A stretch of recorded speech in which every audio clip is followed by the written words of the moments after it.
Feargal. Happy New Year. This is my first podcast. David Anderson talking market data in 2026. I love There will be a It's recording great of to be here.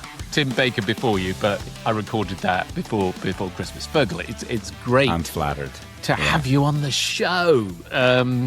So, Thank you. I mean, we chatted briefly before that. We talked about what we're going to talk about, but we avoided getting into the conversation itself. But one bit we did do is we talked a little bit about past history and whatever, and I'm going to put your LinkedIn profile sort of on the description so people can look into that. Mm-hmm. But as you noted, we had some shared experiences on other sides of the Atlantic at Reuters or what have you. And again, we were reminiscing about Tibco Finance and that world. And I presume your stint at NYSE Technologies, was that post Wombat, or was the Wombat stuff that was then owned by NYSE Technologies? Is that I joined. They acquired Wombat about a year before I joined, right? and then they, I knew several of the people there, so they had sort of called me up and said, "Are you interested?" Was this the Irish Mafia? This is Danny Moore and it was Tony actually Tim McManus. Yockel who I used to work with at Reuters. So so it's not the but Irish. yes, the Irish Mafia were there.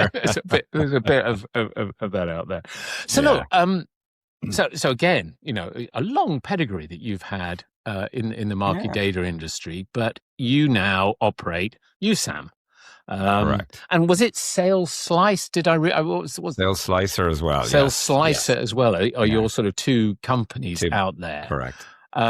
Which I'm not going to tell you what you do. You tell me. To talk USAM, what is it? Yeah. So USAM is a sales agency. And basically, the idea, I got it from, working at the larger companies. You mentioned Reuters and New York Stock Exchange. Those are probably my two defining career in the large corporate world. They had, a model for going to market where you had this shared sales and marketing function. And then you had vertical business lines, and each of the business lines would have to come in and sort of fight for attention from the sales and marketing teams. But it was very effective for a range of reasons, including that it meant when the sales people were engaged with their clients, they weren't just going in selling one thing. They were actually able to go in and have a conversation about the challenges that the client was facing, and then say, oh, if you're having that problem, we should bring somebody from this business line or from that other business line.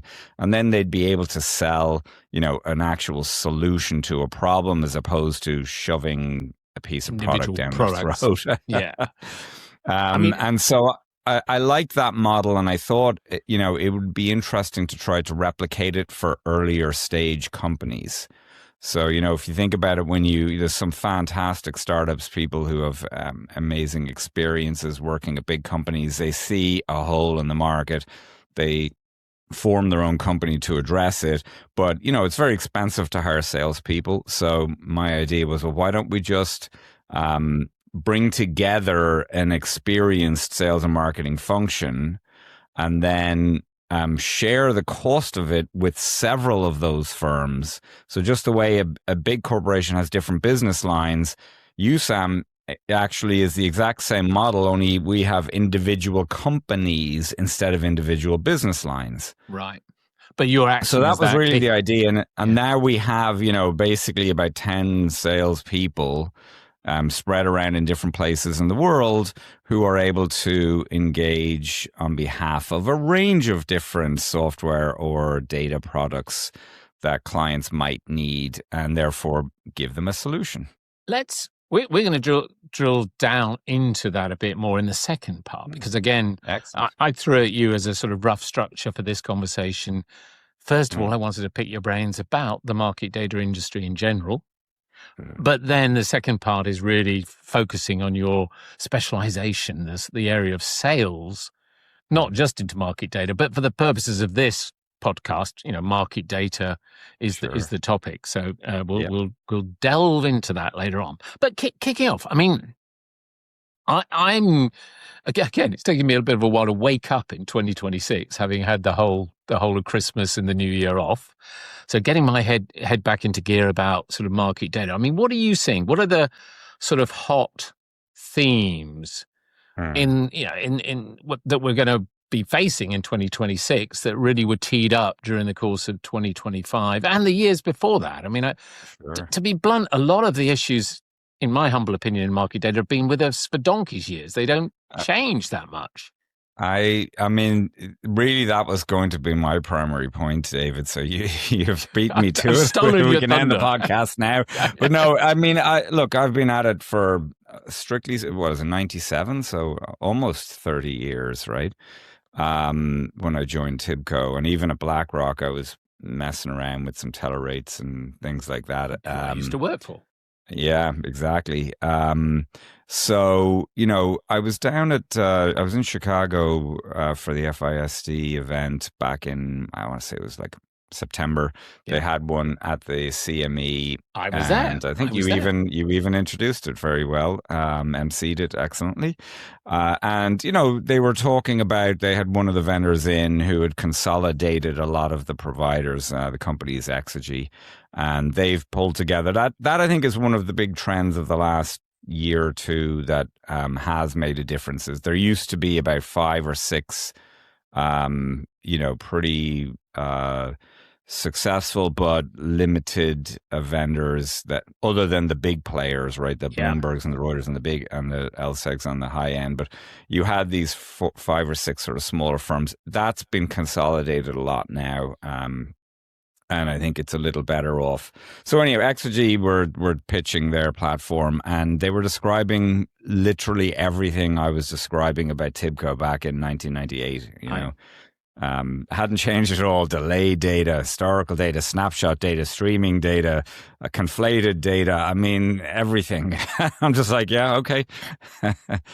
The more things change, the more they stay the same. I know. I mean, I've been trying to draw diagrams of a market data system with, feed handlers and distribution. And really, it is the same. I mean, I think even with I started off my side on the Triarch side of things. And I think an awful lot of the Triarch, which is from the 1990s and 1980s stuff, still exists in, was it TREP, and now it's RTD. I think little bits of software are still lurking there. Oh, for sure. For sure. There's old code out there that's nobody knows how it does it. It just does it. Leave it alone. But again, I'll use what you said as a tee up, because that project, the thing you came to in Chicago, is the FISD engineering stream.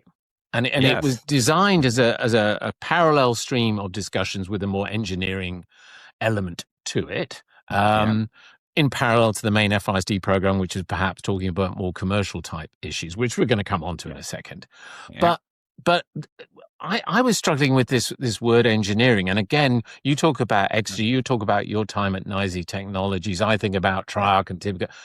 It's all the plumbing. There was this whole plumbing dimension to market data coming in at one end and then being redistributed around lots of users. And that's what, I lived. I mean, that was my focus for many, many years. But then there's this other concept called data engineering, which I'm sort of beginning to hear people talk about, which is forget about the plumbing. The plumbing sort of works, low latency, all that. Oh, forget about that. Once an application has got hold of that data via the plumbing, how is that data structured? How is that data set up to have work done to it, to have insights drawn from it, to another phrase I only heard recently, apps and strats, I think, which is applications and strategies, which is a very hedge fundy type phrase. Apparently, I'd never heard of it because it's not from my plumbing world.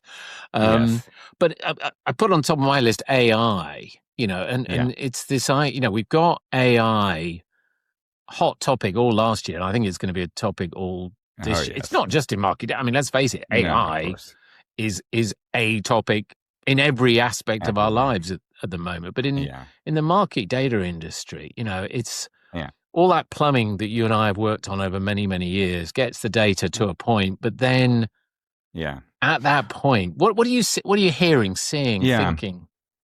I mean, look, I think you're headed into the most interesting aspect of it now, because not that plumbing stuff is not going away, and it's still critical. And really, the big thing is if you look at sort of the market data volumes, the charts just keep growing exponentially, and they always look the same. If you take the current chart of like the last, 2025, 24, 23, and then it sort of curves down. It looks like there wasn't a lot going on in 2019 or something. But if you looked at the chart of 2019, it looks identical to the chart from last year. So, they always feel like they're growing. So the plumbing stuff is still getting huge attention and huge focus and a lot of time and effort.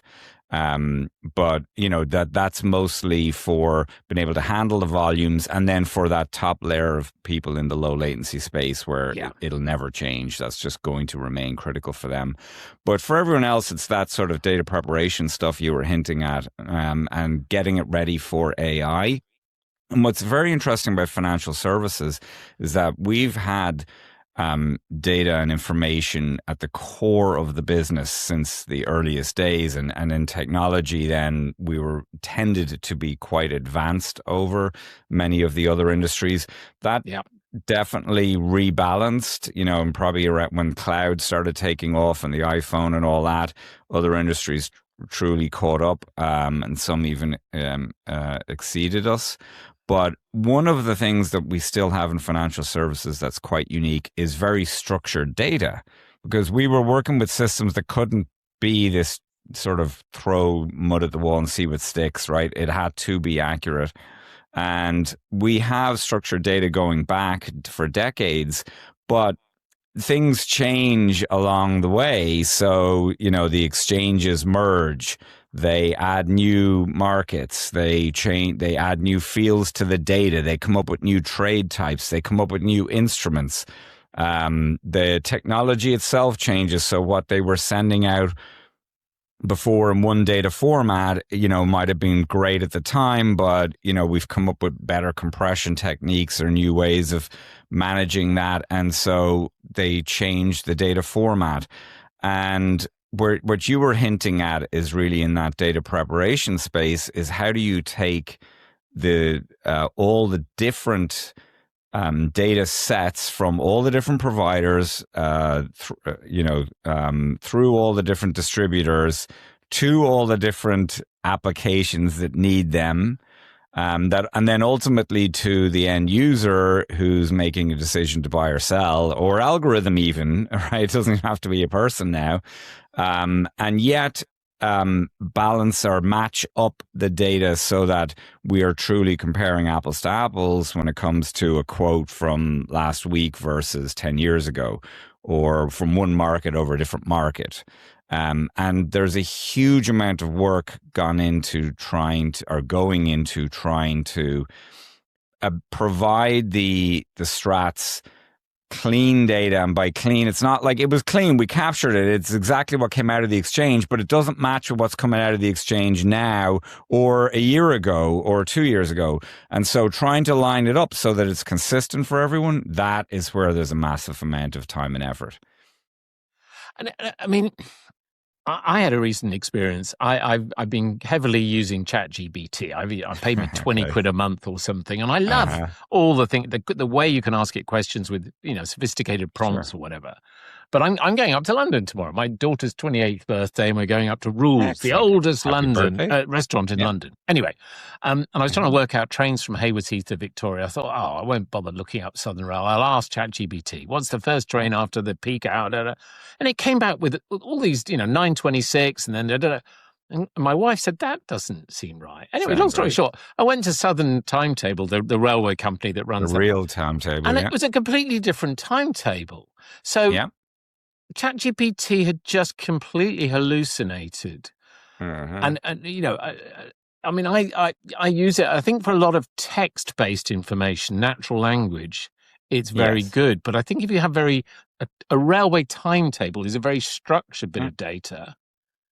And it failed miserably. I mean, I think there could be two parts to that. One of it is that they're not always up to date on everything, like ChatGPT or whatever. It's trained on data that can be up to a year old. I don't know how, like, they theoretically, like, if you ask it for the weather, it's not taking a year-old weather report. Okay.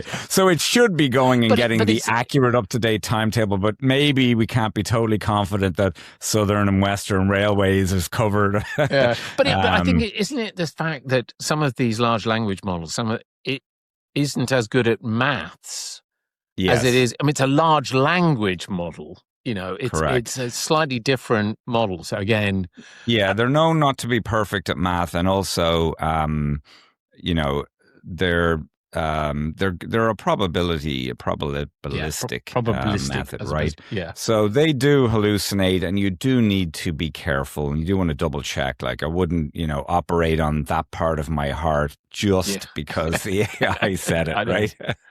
But I think so. I think that's an interesting strand. The actual mechanics of we in the market data industry, when the data has been delivered by the plumbing. I don't think there's an AI dimension to the plumbing, but maybe I don't think there is. Not much. But the interpretation of the data, the water that's pouring out at the end, I think AI has some great opportunities, but some worries that I just highlighted in my mind.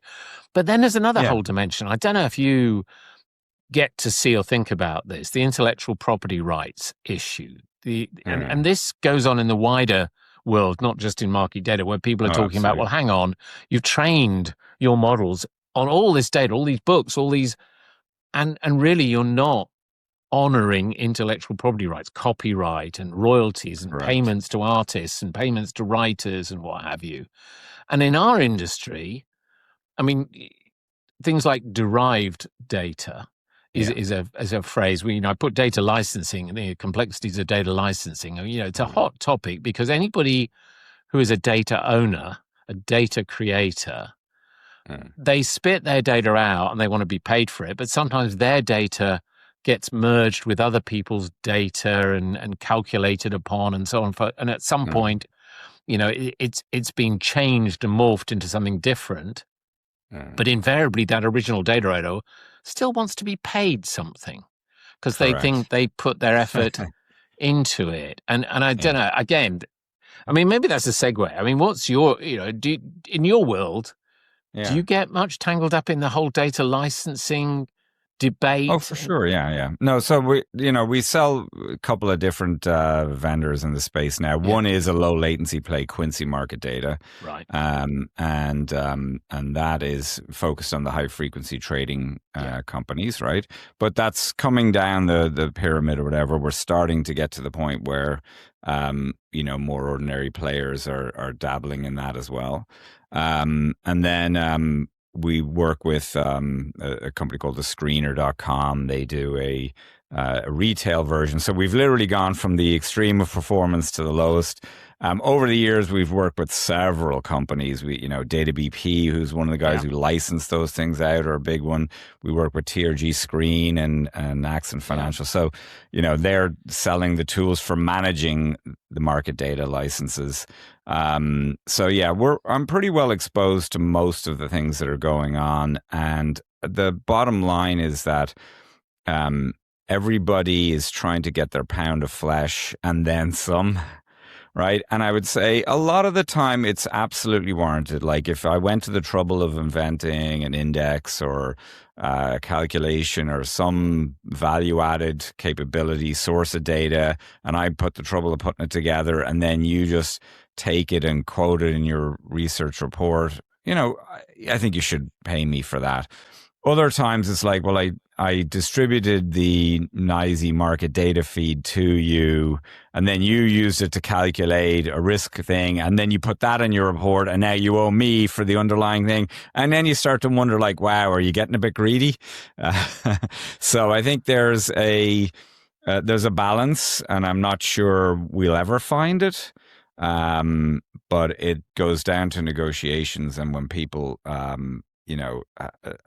dealing with their vendors and providers, they better really analyze those contracts extremely carefully and make sure that they are licensed to do what they say or what they're intending to do, because the vendors are known and will, and presumably correctly, will come and fine you for misusing their data. I know. Cause, I mean, I've often observed, and it's slightly sad. I think there has been a breakdown in trust, if I can put it that way, over the years. I mean, the vendors, they love their customers. If you talk, we love our customers, they're wonderful.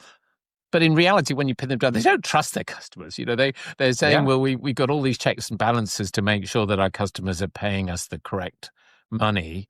And I think equally the customers, you use that word greedy, the customers feel they're being overly taxed or charged or whatever. I mean, there's an ongoing theme, isn't there? Which is, and I again, love to hear your thoughts on it, that the amount of money flowing through our industry just keeps growing. There is, if you talk to the banks and the buy side, they want costs to be cut. They are constantly trying to control and reduce how much they spend. But in reality, if you watch the Burton Taylor reports or whatever, I mean, the industry keeps spending more money.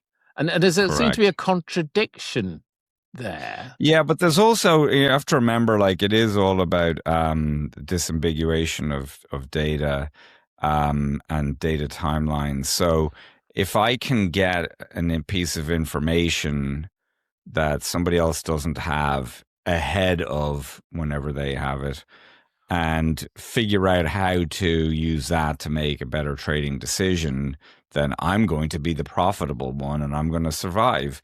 And so as much as everybody gives out about how much they're paying for the data feeds, they are often seriously trying to find some kind of edge or unique angle that nobody else has.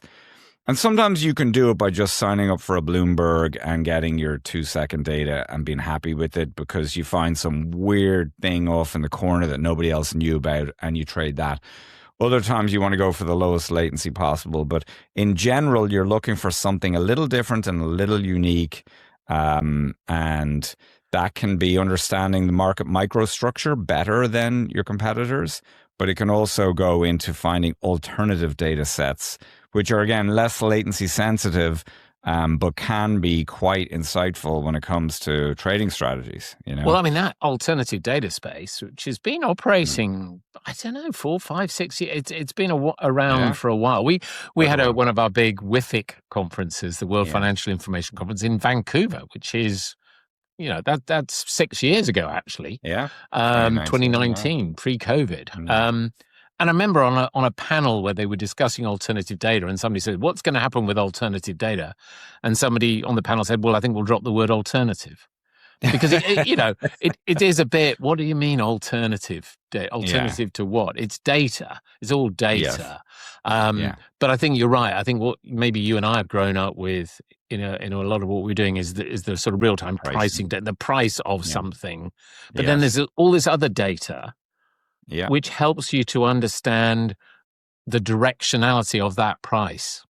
Because you're trying to understand supply and demand and economics and a whole range of things way over my head. But and that's where AI is proving to be valuable because it is a pattern matching engine, let's say, and that is something that it's tedious for a person to have to go through, I don't know, reports of photographs of cars parked outside Walmart and all of it. As you say, it's pattern recognition, but it's summarization seems to be the big skill of AI. They're even doing things. They're able to take photos of the crops and so on. And from satellites, right? So wide scale, massive photograph, which a person's not really going to be able to read over, right? And then scan and see which regions are doing better than others and all the rest. I mean, these are things that are absolutely impacting trading already, and I think they're going to be. People are going to find new ways. And by the way, the half-life of a new trading strategy is getting shorter and shorter, right? So you find this thing, you start trading, and people go, how are they doing that? Next thing, they've figured it out, they're copying you, and you move on. So that's why alternative data probably, something was alternative, then becomes mainstream, but there's somebody looking for the next bit of alternative. I know, and it ever was thus. I mean, I've got this great new invention called the telephone that you could, and then everybody has the telephone, so it's ubiquitous, but you can't do without it. And it's like these things become a requirement, a commodity, if you will. And then it's always the other thing that is the new edge and what have you. Let me throw another phrase at you: value-based pricing. This concept, and I think I'll throw into the mix some of the conversations that have gone on in Europe about the consolidated tape, which is, for anybody who doesn't understand it, all the, if you want to look at the European equities markets, you've got to look at loads and loads of different exchanges. And the European Union is saying, no, there must be one single pipe, one single view of the entire European EU market. But the interesting point is that they think this should be priced on the basis of cost plus, what it cost all those exchanges to produce, plus a reasonable margin, which is different from the concept of market pull or value-based pricing, saying, look, Mr. Customer, how valuable is this to you? Yes. And me judging that and saying, well, it only cost me £5 to make it, but I'm going to sell it to you for £100. Because it's worth £100. You're willing to pay. Yeah. I mean, how in your world, there always has to be a balance. I think the challenge with something like a consolidated tape is that if you're regulating it, then you should regulate the price, right? I mean, you're saying to everybody, okay, these are official exchanges of our individual countries. We've put a protection around, a legal protection. They are the places to go to trade. Yes, you could start a new one if you want, but you will then fit into that regime of regulatory management control. So it's a barrier to entry that we've given these firms. And in return, if we say to them, well, give us back your prices in a consolidated way, which doesn't prevent you from also selling your dedicated feeds with maybe some other advantage to them, right? But we just want a good way that everybody can see the price and decide whether they're interested in trading or not without costing an arm or a leg. It's, in my view, it would be pretty reasonable to say it's a cost plus model in that scenario. And I think it's that regulatory dimension, isn't it? There's an idea that this should be available. I think what the regulators are trying to say is they want a more efficient and effective market with equal access to everybody. Yeah. But you talk about your Quincy data, HFT, high frequency trading. I mean, everybody wants an unfair advantage. Sure. Well, everybody wants an advantage. I threw in the word unfair. An advantage, yeah.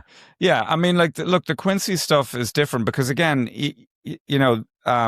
you can go to an exchange and get a different version of a feed from them too, right? And they might say, we have this other way of getting you stuff, by the way, and it gives you this other advantage. Now, the issue with time and latency, which is really where Quincy plays, is as old as the hills, and it will remain, particularly as all these markets are in different locations and different places, which they are not just to enable high frequency trading. They're there for political and social reasons too, and so if somebody can go to the trouble of getting a price from one of those to the other and put a lot of time and effort and money and brains, I mean, some of those trading firms, they make a ridiculous amount of money, but the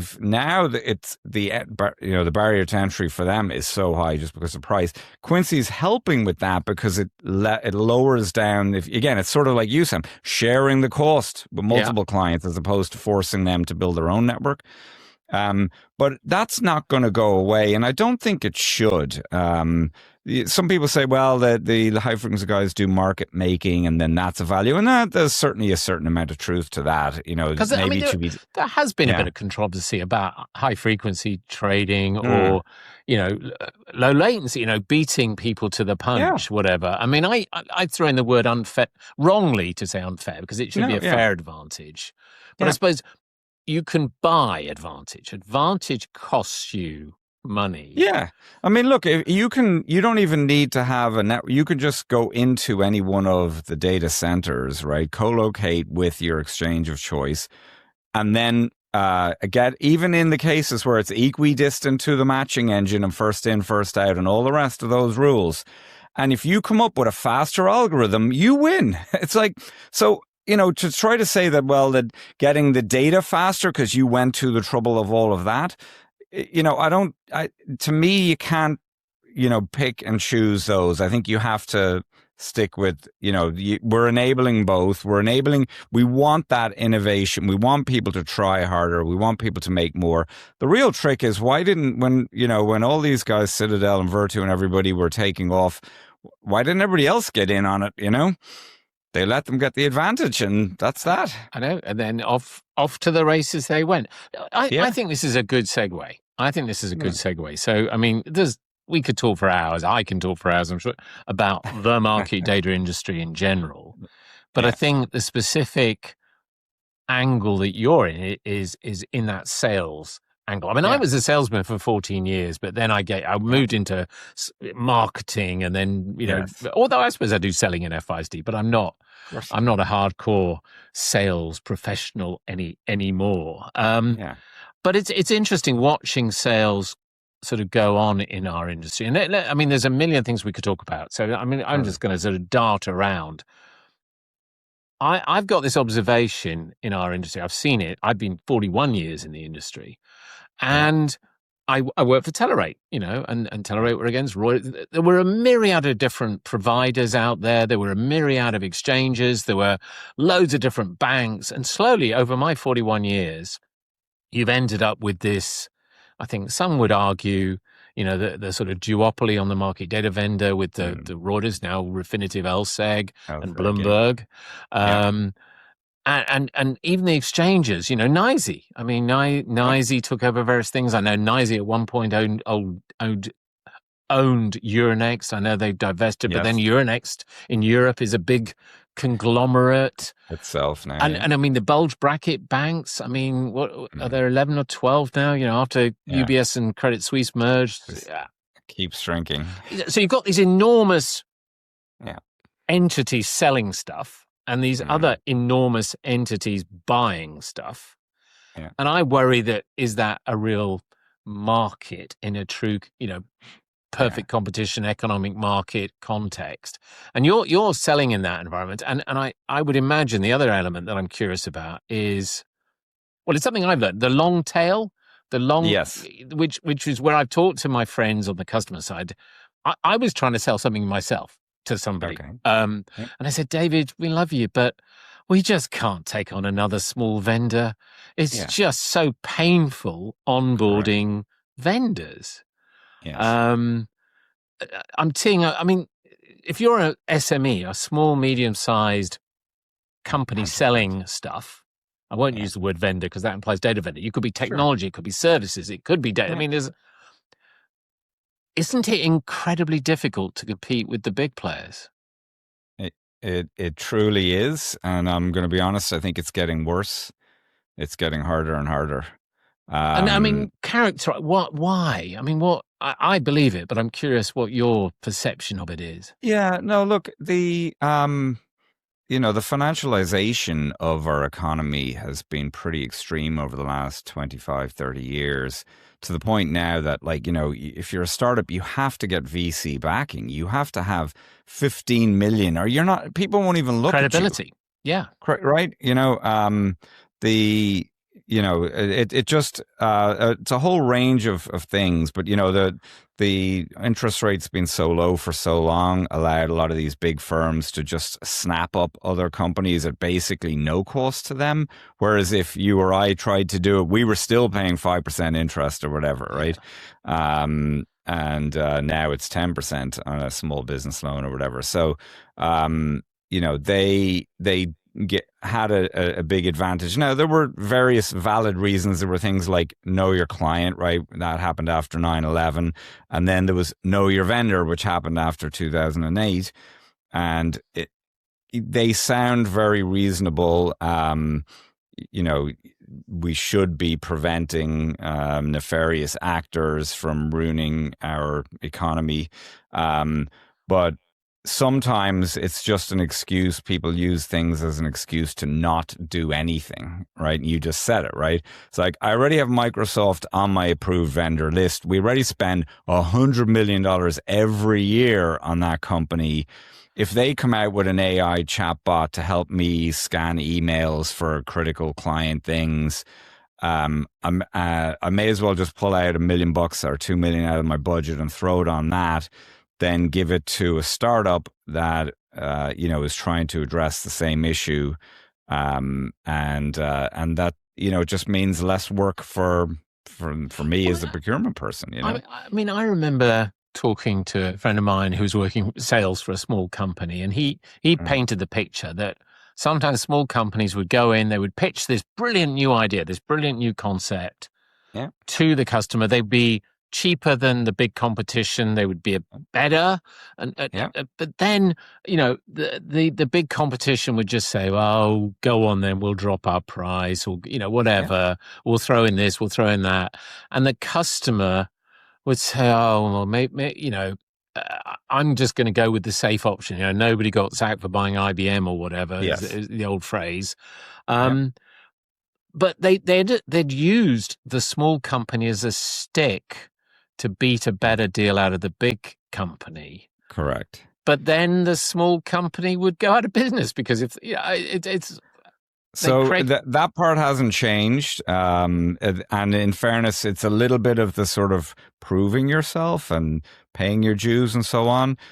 It isn't always fair. Sometimes it is a better solution, and yet it still doesn't win. And we end up living with a sort of a half-baked, the thing that they got for the big vendor gave me, so I've just got to live with it.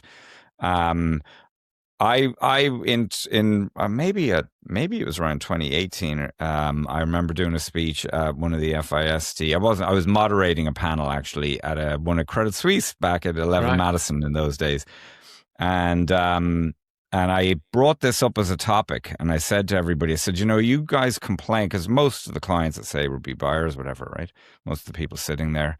You complain about Bloomberg morning, noon, and night, and yet we roll in with all these alternatives and you never buy them. So, you're right. It doesn't do everything Bloomberg does. It might not even do 1/10 of what Bloomberg does, but the little thing that it does do is definitely better, right? And do you want that or not? And they would say, we'll just go with what we got. And, don't get me wrong, Bloomberg's a great company and unbelievable product.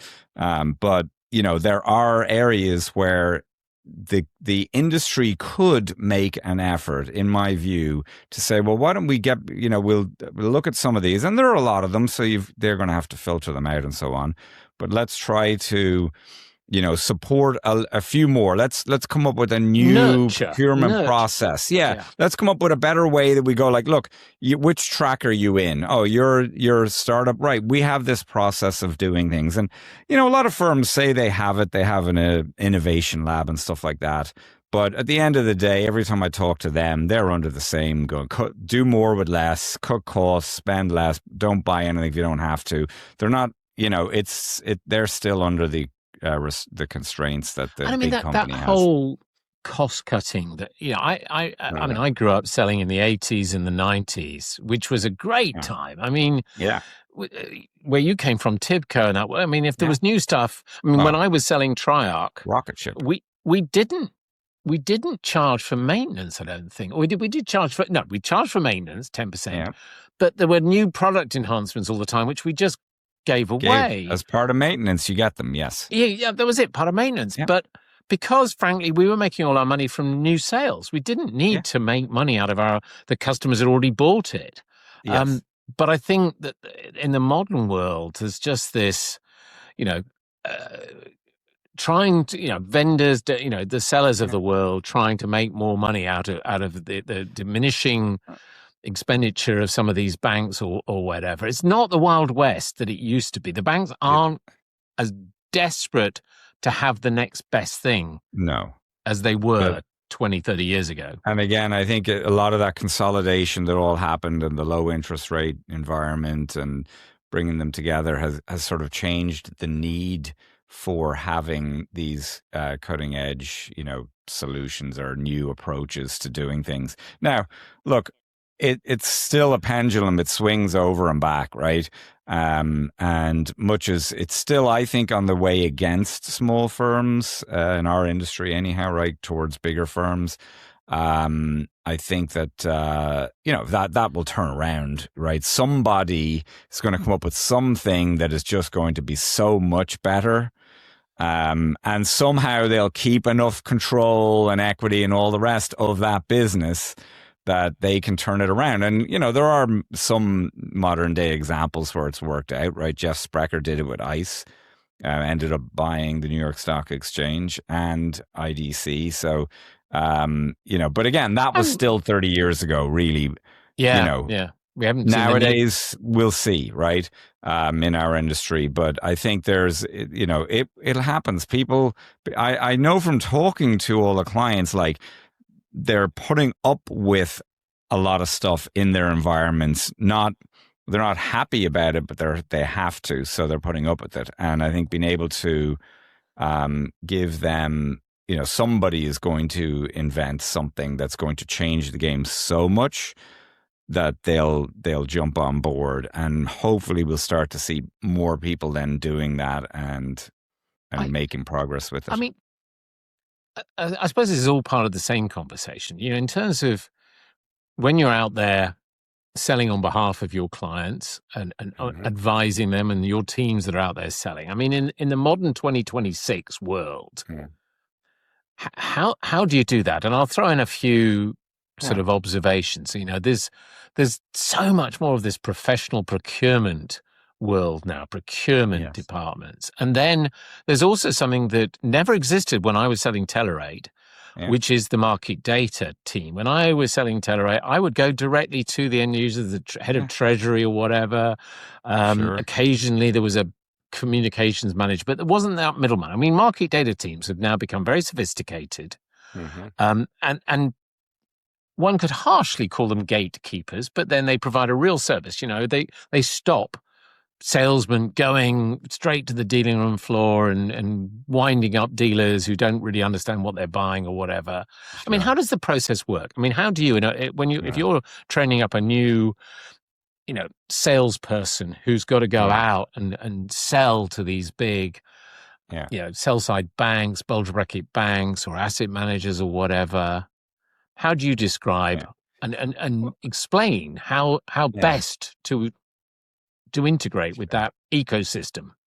So I think there are probably two different approaches, right? The first one that has really grown a lot since your time in sales, and even a lot of my time, is that buyers now are self-educating a lot more. So they are using ChatGPT, but they go to the website, they research, they go to events, they're talking to their friends, they're doing a lot of work before they ever engage with a salesperson. And so you really only, I think, have two ways of getting through to people. One is to do an outbound campaign, and this is where you're trying to leverage modern internet technologies to figure out who are your target audiences, and then get your ads in front of them and try to generate interest so that, you can call the person. They say, oh, I'm interested in that. Sure, send me some stuff. And then you can generally, in those types of cases, especially where you have a pretty mature, well-defined product, you can enable a relatively junior salesperson to be successful by giving them the kit, right? You say, look, this is, when they call back, you ask them these questions, you suggest these solutions, you try to determine their position in the organization. You can give people a bit of a roadmap or a guidance on how to do that. And because the client's already self-educated so much, they're probably willing to put up with a junior person and just say, well, just make sure you bring the engineer or the technical person or whoever knows the data really well. We'll have this, because I've read enough that I know I'm very interested. So you can get away with a less experienced salesperson. The other way is sorry, did you want to? No, keep going. Okay. The other part then is, can you get in at a higher level And, the premise that I've held with USAM and that, has been working for us over the last 10 years is that you can, if you're going in with experienced and knowledgeable and well-networked salespeople. So I don't think that aspect of selling has gone away, the stuff that you used to do and that I used to do. It's just that it's much, much harder to break through. So you have to have that starting position where you know the person already. You have a relationship. They have problems. Like, I guarantee you, every single person in the market data business has some list on their, goals for 2026 that they don't yet know how they're going to solve, and everyone in procurement is told, yeah, we're going to have to, get such and such a thing. This is the area we're dealing with. We need to get solutions to this problem. And so they're coming into the year starting to do their research and figure out what approach they're going to take.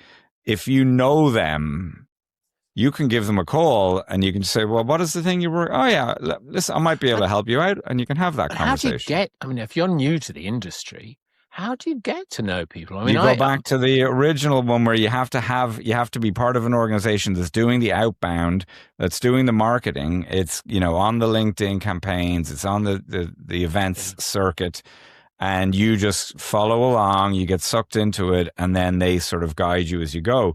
This is where AI is having a huge impact, but even with natural language, forget it, just helping people to know how to interact. And, again, I think the procurement people are using it. So are the salespeople using it. Maybe it's going to neutralize itself. Well, I hadn't really appreciated something you just said then, because I do remember when sales was all about information. Salespeople were really useful because you could explain all this stuff to the customer. Exactly. But it's fascinating what you said, because, AI and the internet and all the information, so much information is available. The value of a salesperson explaining what something is sort of lost. And I suppose the next logical thing is, taking products and making solutions. So like this product, that, if you put them together this way and do this with them, it works as a solution. But at some point, AI is going to do that as well. Yeah. Or maybe it already is. It's certainly, I mean, look, I think AI, we're only scraping the surface at the moment. It's not as capable of doing that yet. It will probably tell you, oh yeah, that version. Like I use it. I built it for Sales Slicer. I built out all the back end, and I was originally, just Google or search engines and going to the coding sites, and they would have suggestions. So then, ChatGPT comes along, right? Give it a go. It's 70% accurate, probably, right? It's good. It gets me in the right direction. But I often end up going back to Stack Overflow and reading the thread myself, because, no two solutions are ever identical, right? And that's one of the things where, engineers, like a proper pre-sales engineer and or a good salesperson, can understand. And like, the AI doesn't really know about your priority. And so you have to be very particular about prompting it. So, it could, yeah, you're right. You want to do that thing, but that's actually hugely complicated and going to be very expensive. How much benefit would you get? Probably only a little bit. Oh, okay. Maybe we could skip that one, because if we focus on these other big ones, these types of conversations, AI, I'm sure it will get better and better at them over time. But for now, there's still a good value into that. But it's mostly about listening. When you're a good salesperson, it's about listening. 2 ears, 1 mouth. Yeah. And those are the tips and tricks. Like, if you just get an RFP and you try to answer the RFP, like, it has to have this and it must be able to do that and the other thing and include this data set. And you're like, oh, nobody does all those things. Nobody does all of them. And they're not all equally important, but the RFP doesn't tell you which ones are equally important or not, right? And sometimes, like, the amount of times, even back in the 90s, when people would send an RFP, we'd be saying, but that's okay. That question doesn't even apply in our scenario or something, Like, for example, if they wanted a difference between TIB and Triarch, it'd be like, so how do you handle more than 100 connections on a server? And the TIB answer was, This is how we knew we weren't going to win the RFP, right? Because it was written for Triarch. Yeah. And I'm like, we don't actually connect to the server at all. How about that for an answer? Yeah. But, the RFP wouldn't take it. So there's still room. There's always going to be room for people. And it is always, look, sales decisions are emotional decisions, buying something, Yeah. And much as, there's more emotion, all right. Like some people are falling in love with ChatGPT, which I laugh at. I shouldn't really, but it's there's something about just meeting somebody, shaking their hands, hanging out. I'm curious on that because again, my daughter will hate me saying this. She won't listen to the podcast. She's 28. She's in sales, cybersecurity, whatever. Nice. But she spends her life on Zoom. It's all Zoom. It would be Teams or WebEx and whatever. Sure. And I remember when I was in sales, it was going out and meeting people and those relationships. You could only do that if you got to know somebody and they could trust you. But has that gone away? I mean, is that just us old fogies? I'm a very old fogey. You're a middle-aged fogey. Well, you look very well for your age, so if I could be so lucky. No, I think so the practice of it has been reduced, but that's a mistake. Even at USAM, in my experience selling here, all of my biggest deals and all of my best deals have involved extensive visits to the client site and meetings and drinks. But what I'm finding is they're less and less willing to meet me. And I have, I don't know, how do you crack that? You become friends, it's the relationships and you have to do it closer with fewer people, to maintain them, but that's not scalable either. So this is where, again, that combination of having a full campaign outbound and a junior level of team for those clients who are just going to buy because they asked an AI engine what the best solution is, right? And also having a certain number of more senior executives to certainly where it comes at a point that they bring true value and give the client a level of comfort that they wouldn't get elsewhere. Look, Feargal, we're not quite at the hour, but we're sort of creeping up to this. Now, one of the things I always do to my guests is say, look, there are a million things we could have talked about, but we didn't get to talk about all of them. So if there were two or three, or maybe call it two big points, two big sort of chips on your shoulder, or whatever it is that you want the world to know about, what are they? What are your two big points to finish off with? No, so I've no chips on my shoulder. I'm very happy. Life's good. Business is good. Can't complain. But if, the things that I would suggest is I would appreciate and do when my clients take the time to explore the innovative new things, even if they don't buy. I'm absolutely perfectly fine with them not buying. I'm not happy when they don't even take a look at it.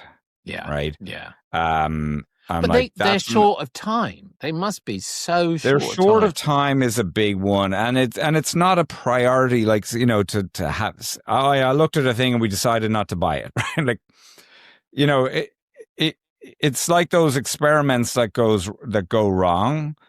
And you're like, yeah, but if you do 1,000 experiments until you get the 1,001st that works. It's like, yeah, okay, so why didn't you just do the 1,001st experiment?